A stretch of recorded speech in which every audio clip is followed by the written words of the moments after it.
Bonjour mesdames, messieurs et bienvenue sur les ondes de Radio Infocité. Je suis le professeur Normand Cornette et notre invitée Maggie Romanovic, l'artiste peintre qui expose à la Maison de Culture Eulalie du Rocher à Saint-Antoine sur Richelieu.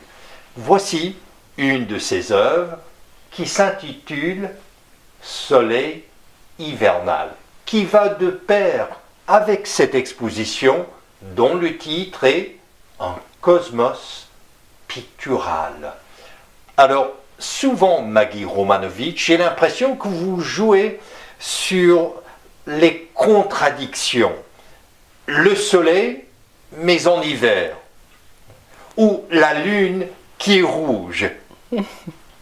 Comment se fait-il qu'il y a cette tension dans vos toiles et surtout, est-ce que vous passez votre temps à regarder les astres, que ce soit la lune ou le soleil ou les étoiles? Non, professeur Cornette, c'est pas ça. Je regarde jamais les astres, mais ça a à faire avec mon intérieur probablement. Ici, dans cette toile, en effet, je voulais faire une série de blanc et noir, des toiles sobres, blanc et noir, que finalement j'ai appelé les triades. Parce qu'il y avait le blanc, il y avait le noir et il y avait de l'or. Ici, dans cette toile, c'est de la feuille d'or que j'ai introduit. Et je voulais également représenter l'hiver. L'hiver, comment je ressentais. Okay. Alors, pour moi, l'hiver, c'est gris, blanc, noir. Le soleil est faible, est terne, voilà, le soleil est représenté comme ça. En effet, le deuxième nom de cette triade, c'est soleil hivernal, comme vous dites. C'est comme ça que je vois la froideur de l'hiver. C'est ce que je voulais exprimer. Je ne voulais pas montrer le soleil. Je ne me suis pas concentrée sur l'astre, mais je voulais transmettre mes sentiments qui sont un peu gelés pendant les froids hivers canadiens. Donc le soleil feutré, le soleil voilé, le soleil, comme on dirait en musique, en sourdine. En sourdine, oui, oui, exactement, vous avez bien trouvé le mot. Mais je voulais également introduire un petit peu d'espoir, parce qu'il y a des lueurs du soleil pendant l'hiver.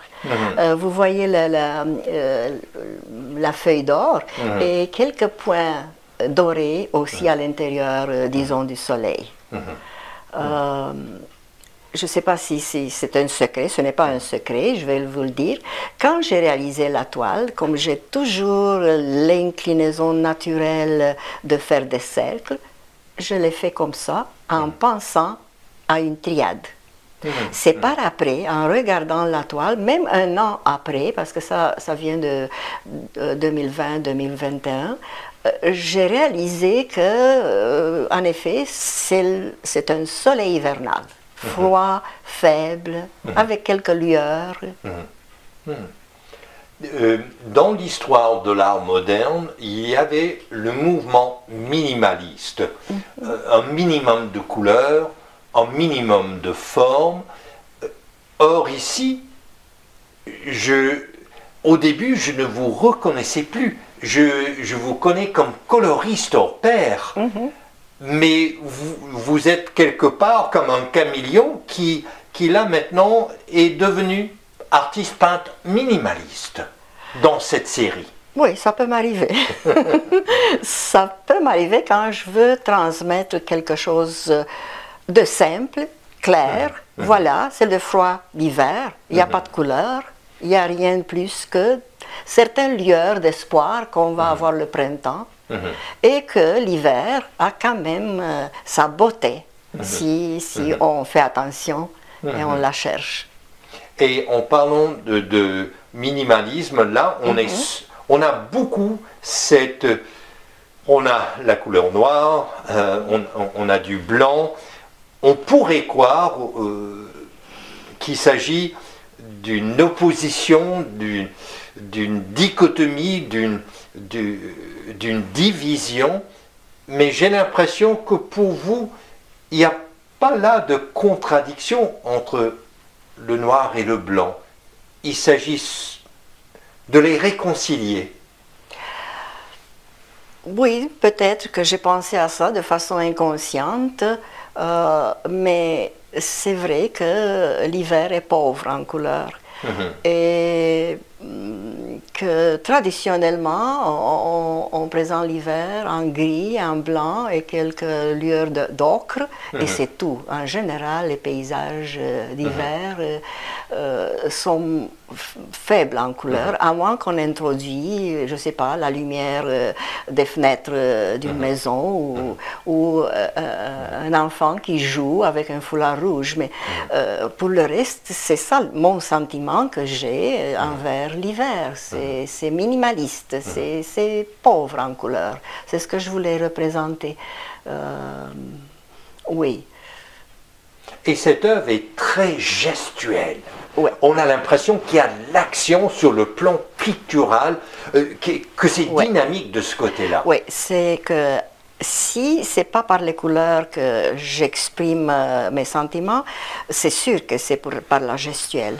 Ça vient de façon inconsciente avec la spatule, je la laisse aller, ça s'arrête où ça s'arrête et je continue en conséquence.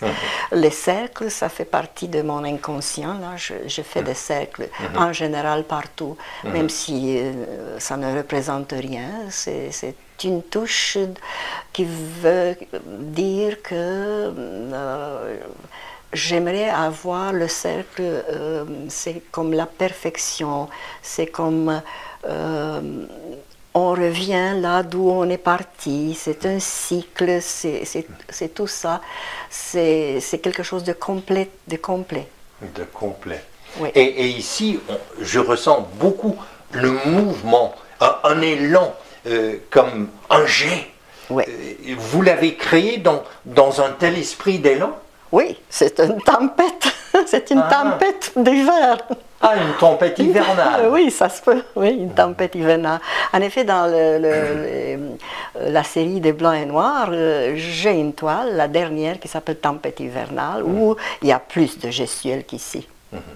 Mais toujours, et elle fait presque l'axe de la toile, l'axe de la composition, la feuille d'or qui représente donc cette lueur d'espoir, même au fond, au fin fond de l'hiver. Absolument, vous avez raison. Ouais. Alors, mesdames, messieurs, je vous invite à découvrir l'art de Maggie Romanovich sur son site web et en personne à la Maison de Culture Eulalie du Rocher à Saint-Antoine-sur-Richelieu pour faire la découverte de l'art de Maggie Romanovich et son exposition en cosmos pictural. Je suis le professeur Normand Cornette. Vous êtes sur la chaîne Radio Infocité.